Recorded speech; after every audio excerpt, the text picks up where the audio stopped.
And there we are. We are live. LSU gets a big win tonight. Brian Kelly's first SEC win over Mississippi State, 31-16. And at times it wasn't pretty, but LSU did what they needed to do to get this win. And LSU's defense came to play, and LSU's offense came to play in the second half. 3 touchdowns in the fourth quarter in this one for LSU. And you want to talk about a must-win? If I don't know any other way to classify it, but it was tonight. And I know Brian Kelly and his LSU football team were ecstatic to get this one tonight.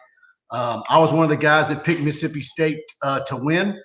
And the offense sputtered at times, a lot of questionable first down calls, drives stalled by bad what do you want to say? False start penalties and some other issues. Yep. First down running calls I didn't really care for in the first half. Get a big touchdown to end the second half. Another thing I don't like winning the toss and electing to receive. But look, you would have liked to have come out in the second half and had the ball after that momentum shift in the second half. But irregardless, Jaden Daniels with another fine game. Malik Neighbors with a great game. Armani Goodwin with a huge touchdown run. Jeray Jenkins, obviously, with that second half, that second quarter touchdown that was pivotal. Special teams came up big when they needed to and recovered a fumble, put LSU in scoring position. And what more can you say about the game that Jay Ward played on defense? And there was many others that we're going to talk about. What a game by Jay Ward. Yeah, so let's bring in Preston. And Preston, what did you think? Man, I thought that the team looked anemic at first. It was 13-0, and they had no offensive identity. Defense was holding their own, but they were by no means dominant. 13-0. Then LSU goes on a 31-3 run where they actually outgained State during the match 46-129. So I don't know what it is. Something about that offense. They didn't want to open up fast against Florida State. They didn't open up fast tonight, but once Jaden got broken in and did his thing, they busted it open and they looked like the much better team. Of course, Jaden Daniels accounted for most of the offense again tonight with 303 of LSU's 416 yards. So about 3/4 of your offense goes through Jaden Daniels' arm and leg. Guys, of course, we're brought to you by attorney Kenneth P. Haines. We're going to talk about him a little bit later in the show. Big thanks to Kenny for sponsoring this each and every week. And I tell you what, Jaden Daniels, when he came out and talked to us in the locker room again, I just really love the way he carries himself. You're going to want to watch that on our YouTube channel when the show's over with. Jaden Daniels, another great post-game interview that we had with him this evening. Guys, do me a favor, hit the like button. Please share this to your social media, Twitter, the Facebook groups. You guys have absolutely been unbelievable with hitting the like button on all of our shows, and that really does help us with the algorithm. I tell you what, one of the things that I saw tonight was Matt House's play calling on defense. Boy, you know, he really dialed up a great defense for that air raid offense tonight, and really stymied them on some pivotal third downs. And at times, the offense was not doing them any favors, and the defense had to bail LSU out over and over again. And then, of course, it paid off in the end as the offense got rolling, and LSU went tempo. The running game came alive. A lot of receivers getting involved. Jaden Daniels with some pivotal third down conversions, even a fourth down.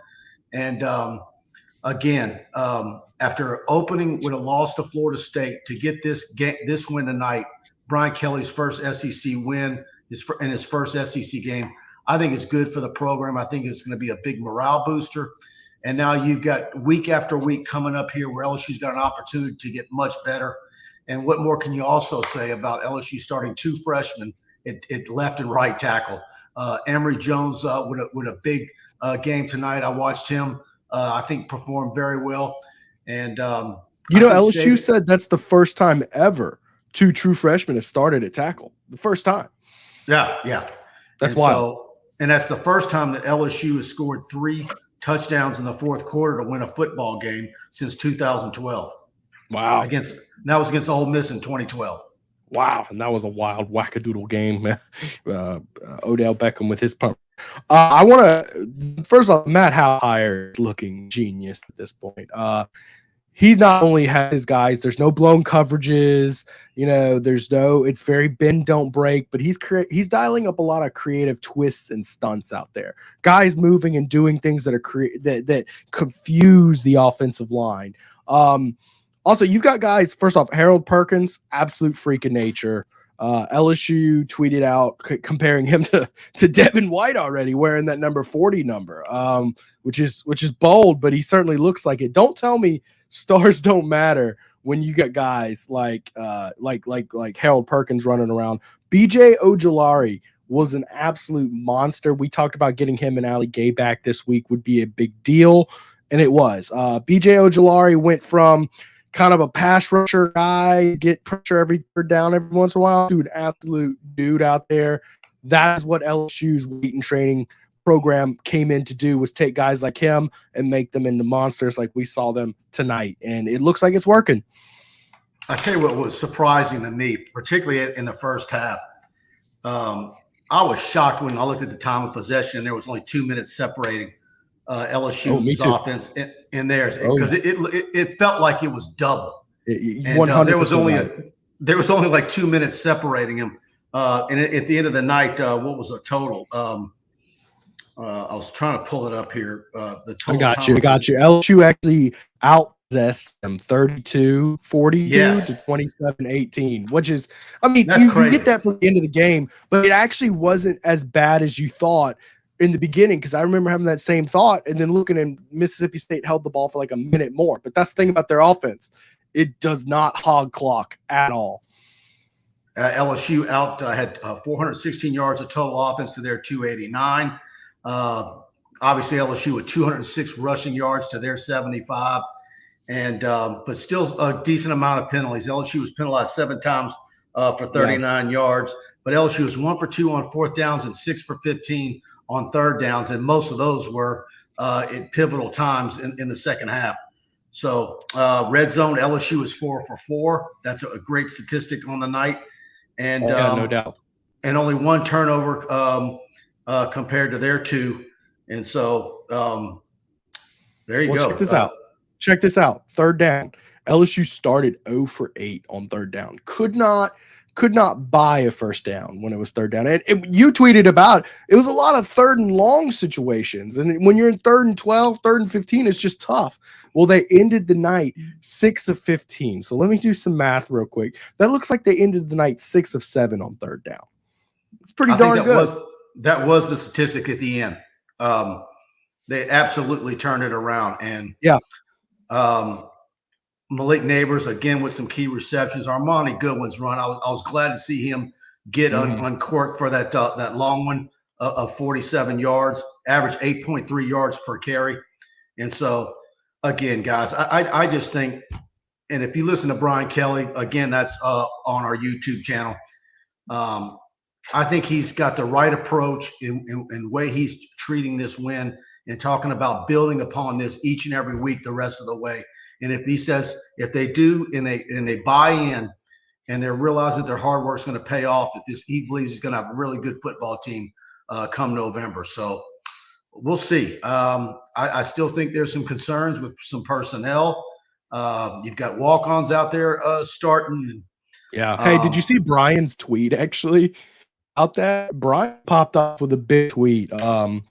Talking about how we have, former McNeese State transfer corner starting, and it's kind of a bit of a hodgepodge roster. It's kind of a stark reminder that Brian Kelly had some serious work to put this team together with what he inherited, and the fact that they're competing for ball games is on many levels impressive.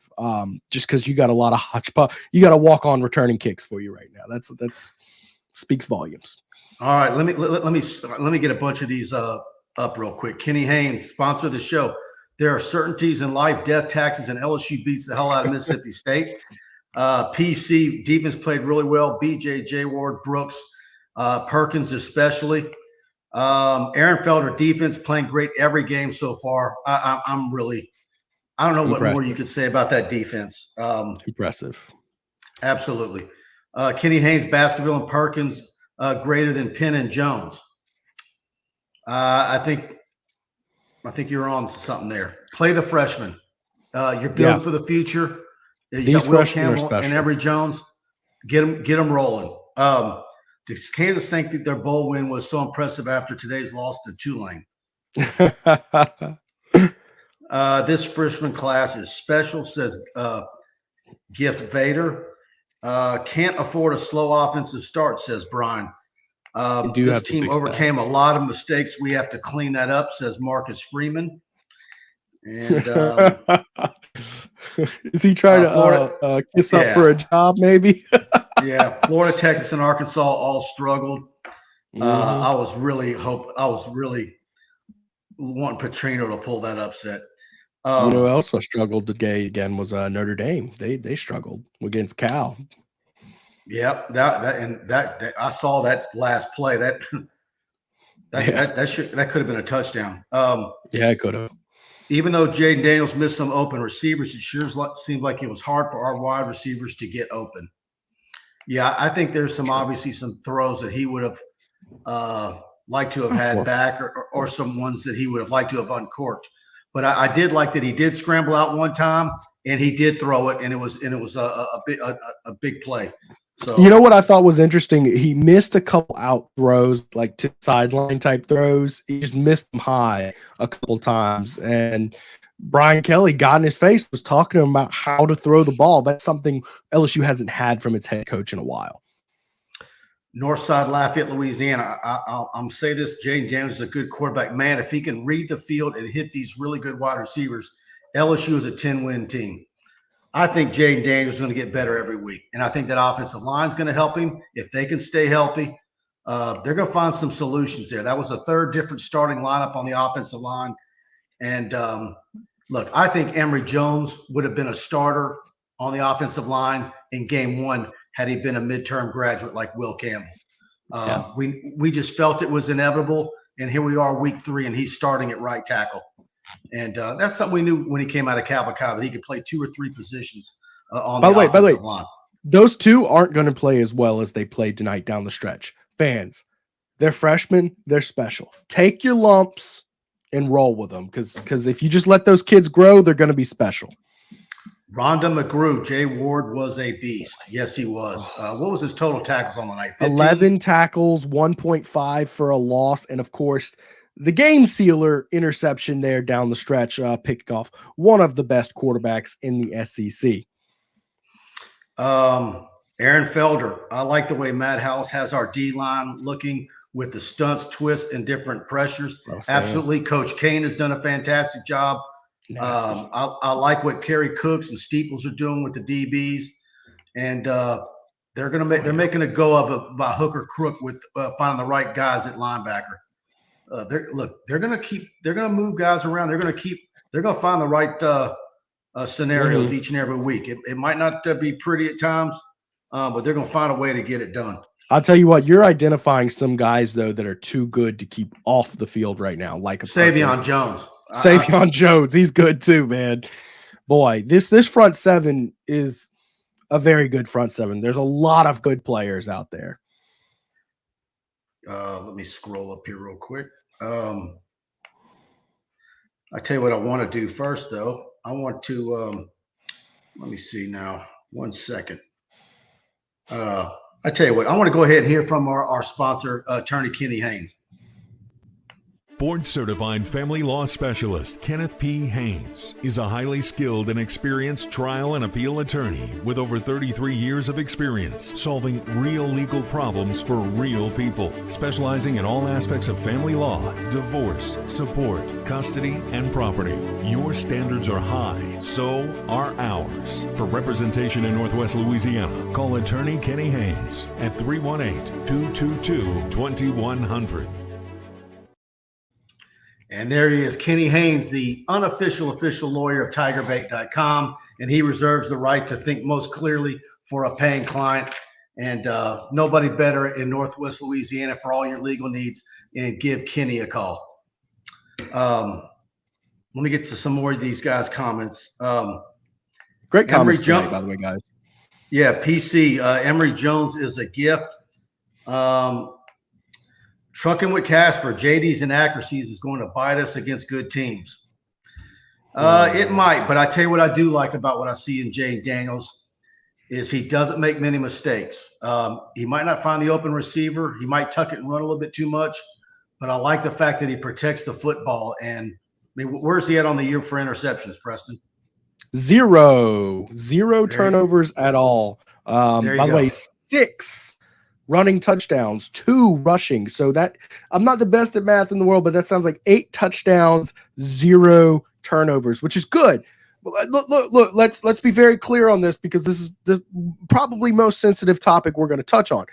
He's been very good, but not perfect. He had about 4 or 5 passes he missed to open receivers, probably about 3 or 4 more plays where he missed an open receiver. And, but how many plays did he decide to tuck and run it where there was just absolutely nothing and make a play?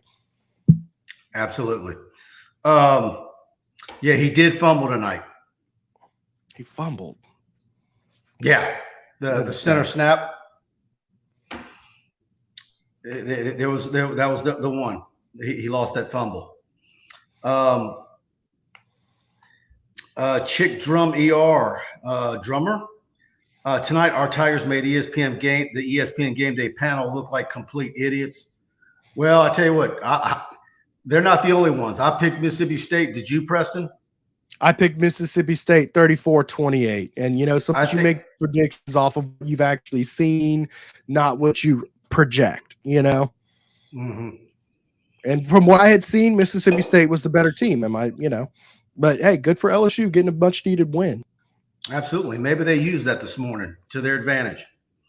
Yeah, pulled the ball from Williams and fumbled. That fumble was on him, but I do agree he will get better as the year goes on. I just think he's a gamer.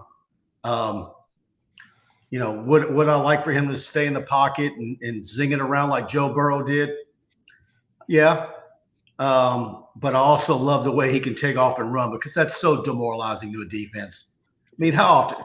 I mean, if you're a Mississippi State fan and you're watching Jay Daniels take off and run, you got to be exasperated. And over the years, we've seen quarterbacks do it to LSU, and you know how demoralizing that can be when it happens. No doubt. He does it all the time. He's such a weapon. Think about that third down for the go-ahead touchdown where he was looking at Kashawn Boutte, but he saw the coverage was there. If Nussmeier or even Joe Burrow or someone like that is in the game, your options are try to force that throw or scramble out. Well, he said, nah, I'm going to go right up the center. And he earned 3 yards and took go-ahead touchdown. So that's the kind of dynamic athlete he has where you're willing to forgive some of his sins as a passer or decision maker because he's a straight up athlete. He could do that too. Tackling is still an issue, says American Patriot. I've seen so many missed tackles. Mississippi State 3 and 14 third down is a mind-blowing stat. It is. And let's see what we got here. That's not a coincidence, by the way. That's good defensive play calling because, a lot of times good defensive coordinators can be great on first and second down, but third down comes around and, the offense is still moving. Say hello, Tucker. Yeah, Tucker's trying to get on TV. All right, let's see. That's not my cat, by the way. All right. We got a little remote studio situation. I came down exactly. with a little cold. I couldn't make it to Tiger Stadium. So this cat is like a dog and he loves me. Okay. Trucking with Casper, people are actually watching the game. It's starting to come through why Kayshawn gets frustrated. It's maddening sometimes. And trucking with Casper, I agree with you because it sure seems like, particularly in the first half, anytime Kayshawn was being targeted by Jaden, it was always a tough over-the-shoulder throw, a sideline pattern with very little margin for error. No quick slants, always in one-on-one situations where he was blanketed pretty good.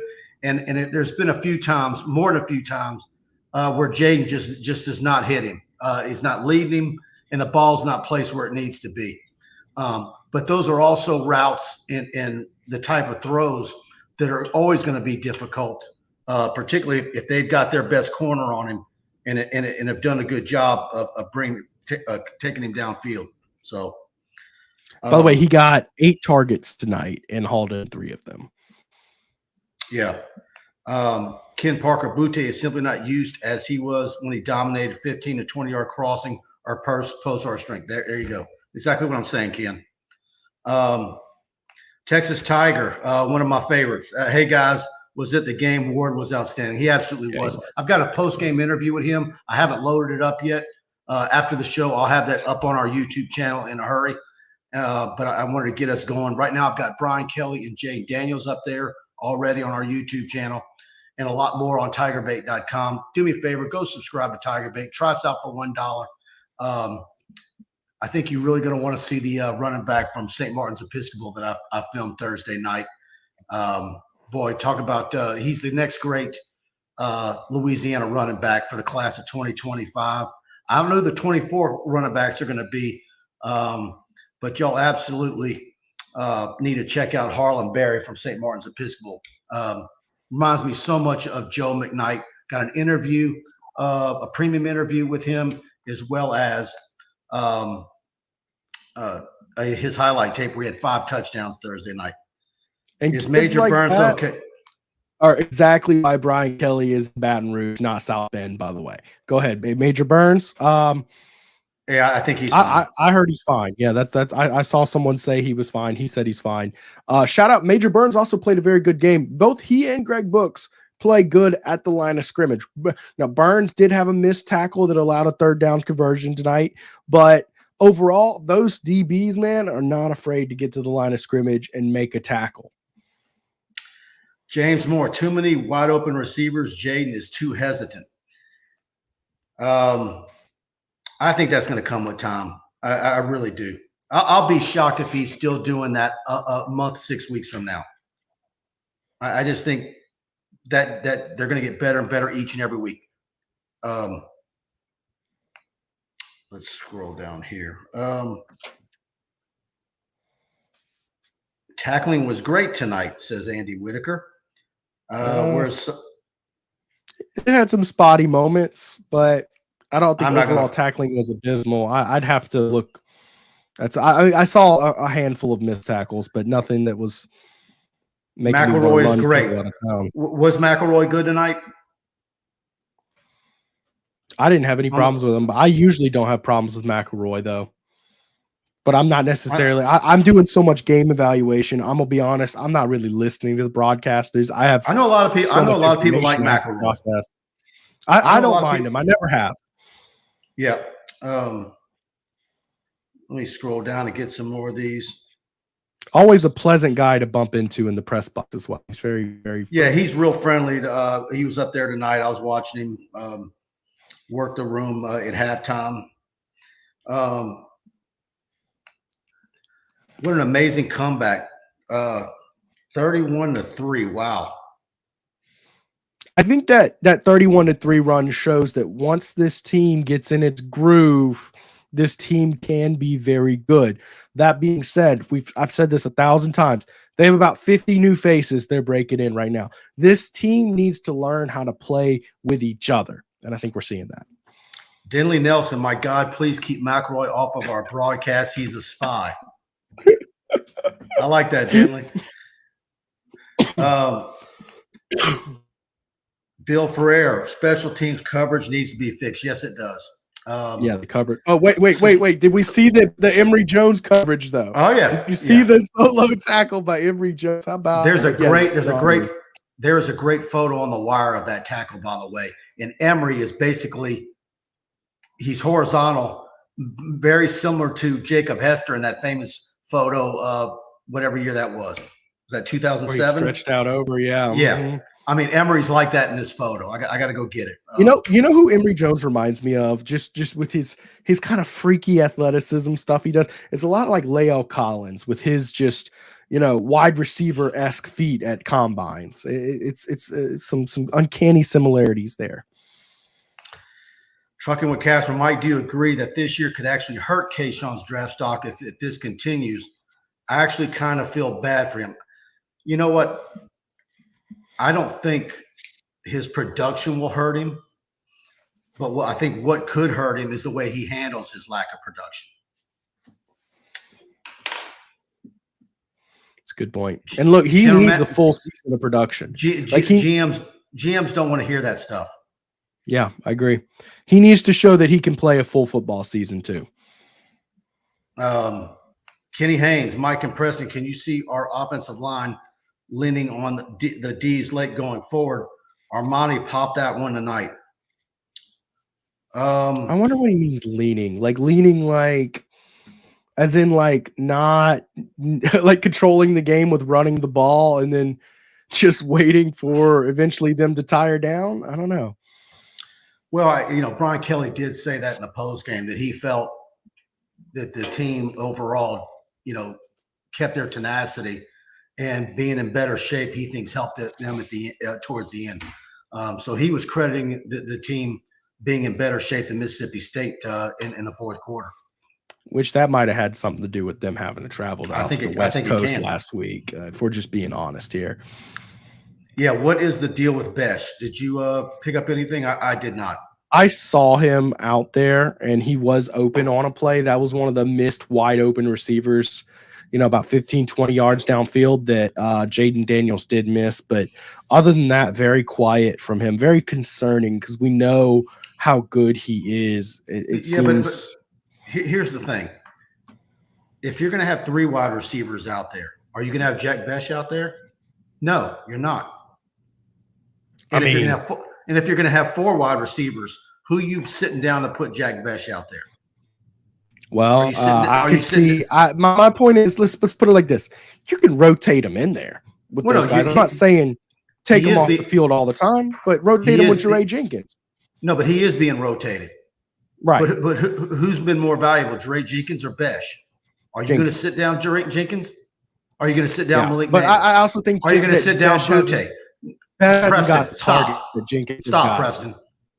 Preston, come on. And you're not sitting down Brian Thomas, right? I mean, I think that like all of them, you can rotate them in and out. I don't think he's gotten very many targets. We'll see. I mean, but that's the reality is this receiver room is absolutely stacked. That's the reality. And, there's good players who aren't going to get the volume that they could at other places. That's just reality here, guys. Yep. And he was hurt, by the way. And so, and I'm a Jack Besh guy. You guys know it. But Jeray Jenkins, Malik Neighbors, Brian Thomas, Kayshawn Butte, and they're wanting to get Chris Hilton more involved each and every week. They believe that's another good one. They hope Chris Hilton is the next Jamar Chase, Justin Jefferson one day if he becomes a football player rather than a track kid playing wide receiver and gets through all the soft tissue injuries. Trucking with Casper. By the way, he's come on the show, stormed on in our chats in the last couple of months, and he's been awesome, always with great comments. I think it's more about Jaden Daniels being able to distribute the ball accurately. If that doesn't happen, it doesn't matter. Yeah. Yep. Palermo Trapani. I agree with Mike. Besh missed all of fall camp. He is behind. But it ain't going to take him long. And he's a tough kid, tough as nails. I mean, that's a huge part of this is he's dealing with the nagging injuries. Yeah. I don't know where he's at with that, to be honest with you. If he's 90% or what. Let me scroll down and get some more of these guys. Bear with me. Aaron Felder, it looks difficult for defensive backs to tackle Brian Thomas. He's so big. Brian's what, 6'4", 6'5", and probably what, 220? He's a big guy. He's also got the longest undershirt in the history of LSU. I'm convinced after seeing that DB tug him by the shirt. Bayou Bengal, Harold Perkins is Devin White 2.0. That would be great. Rhonda McGrew, what about tight end play? Still worrisome. Mason Taylor is going to be good, but he's not there yet. And that's it, though. But you got to be excited about him. You got to be excited about Mason, Will, Emery. There's a lot of new faces there that have bright futures, and so they're going to take their lumps this year. But you got to be excited about what these guys are going to be bringing year 2 or 3 as they get more seasoned. Mason Taylor hauls in 1 of 6 targets. Are you concerned? Yeah. What kind of beast is Mason Taylor going to be in 2 or 3 years, in next year and the year after that? I think the sky's I definitely think he's coming, but I do. It is a little eyebrow raising seeing him get 6 targets and only haul in 1. Yeah. A&M beat Miami 17-9. Vegas always knows something, man. Common logic would have told you that A&M is about to get absolutely blasted. Vegas said, nope. We'll have them 5-point favorites, and they cover, by the way. I don't know what Jimbo was thinking. You can't tell me that there's anything that he would have seen in fall camp that led him to believe that Haines King should have been the starter ahead of Max. There's just no way. There's no way. Of course, Max gets the win tonight. Yep, he does. And there's nothing you could have. He must have taken some PTO during that evaluation period. Yeah, let me scroll down, guys. I want to get as many of your guys' comments in. Just curious, how many of our freshmen were playing tonight? If you don't mind giving a top mention. I have not looked at per player participation on true freshmen, but I mean, I don't think they usually put it out this early. It's usually on the back end of the live stats, but it'll definitely be on the site tomorrow.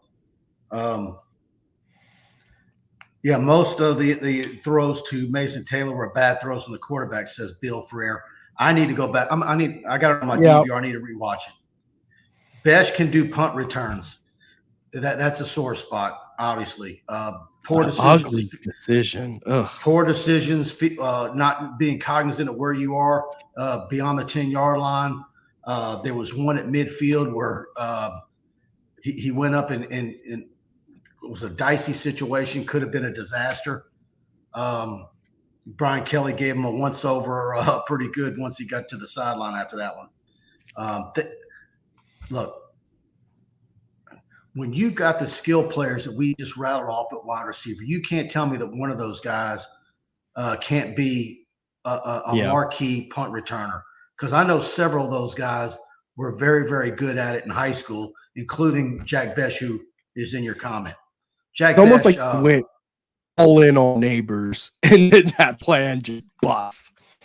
I reached out to Shane Savoy at SDM 2 weeks ago to ask him about Jack is a punt returner, because obviously I saw a lot of STM covering Walker and Jack, but I didn't go to every game. And I said, did he have any issues fielding the ball or never? And he returned a lot of them for touchdowns. So I don't know what their issue is with Jack. Maybe they wish he ran a 4.5, and I don't know, but he's sure-handed, and if you give him a step or two, he can make you pay.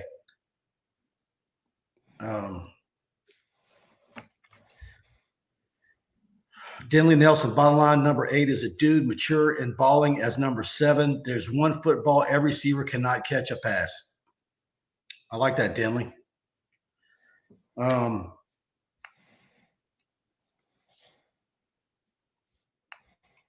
Texas Tiger, Leach and his staff didn't help their team win because of poor decisions. What you think about going for it twice on 4th down inside your own 30? That is some only Mike Leach stuff you'll ever see.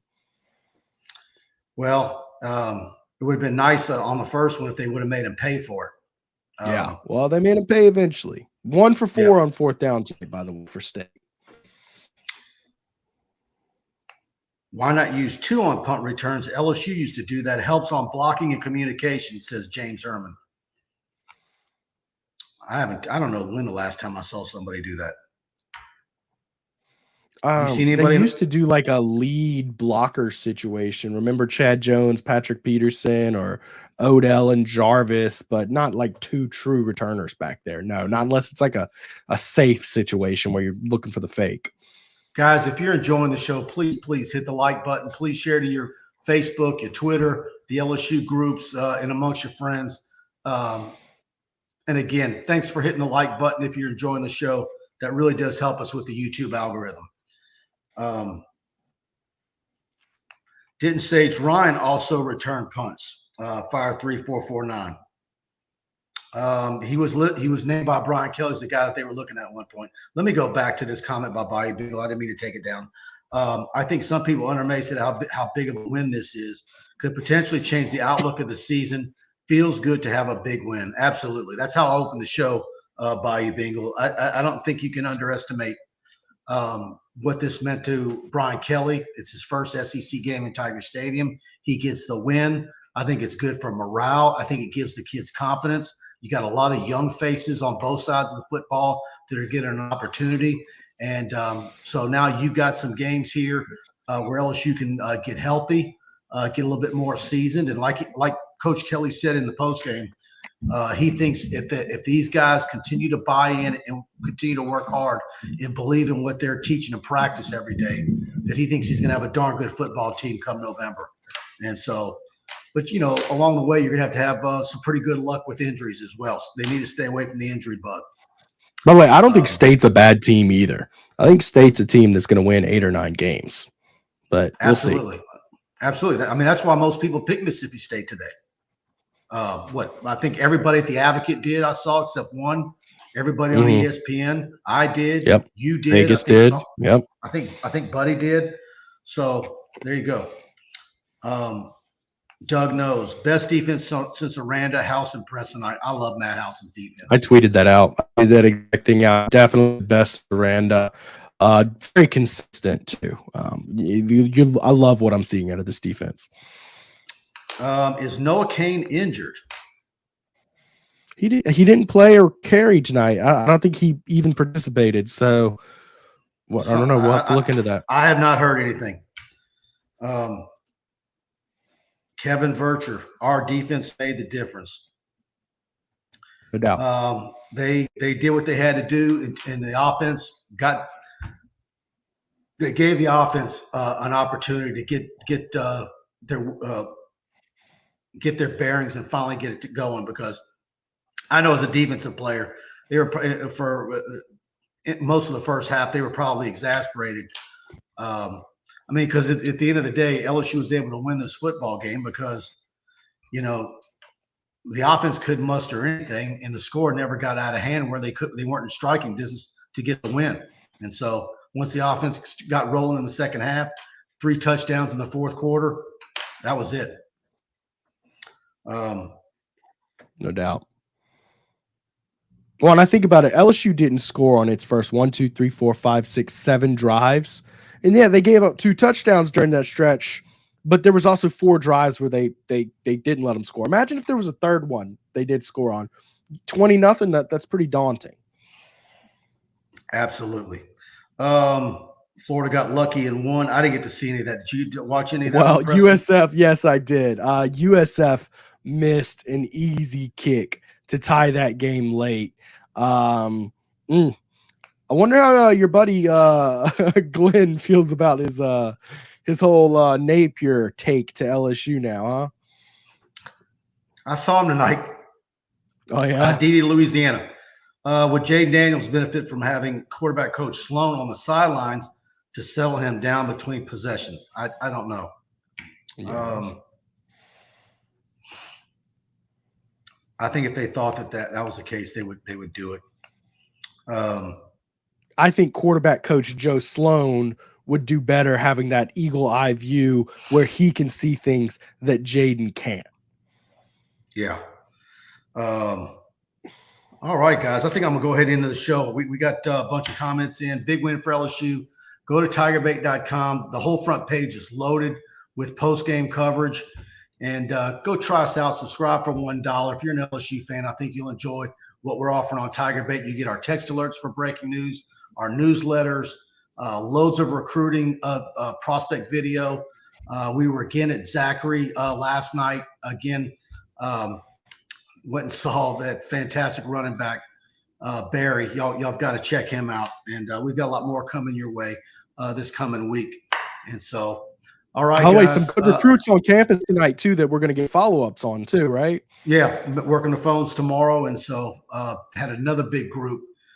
Huge group tonight. I think they had a bigger group than they were letting on. I saw a lot of recruits make their way into the locker room after the game. And believe me, that's a positive for those kids to go in that locker room after a win like that tonight. So Brian Kelly and his staff were able to sell the opportunities, real opportunities for these guys to come in and play early. So, all right, guys, we'll see you on TigerBait.com. Preston show Tuesday night. Is that right? Yep, Tuesday night. And I'll be on Wednesday night, 8 o'clock. And, of course, all of everything on TigerBait.com. Go check it out. And good night, everybody. Night, y'all.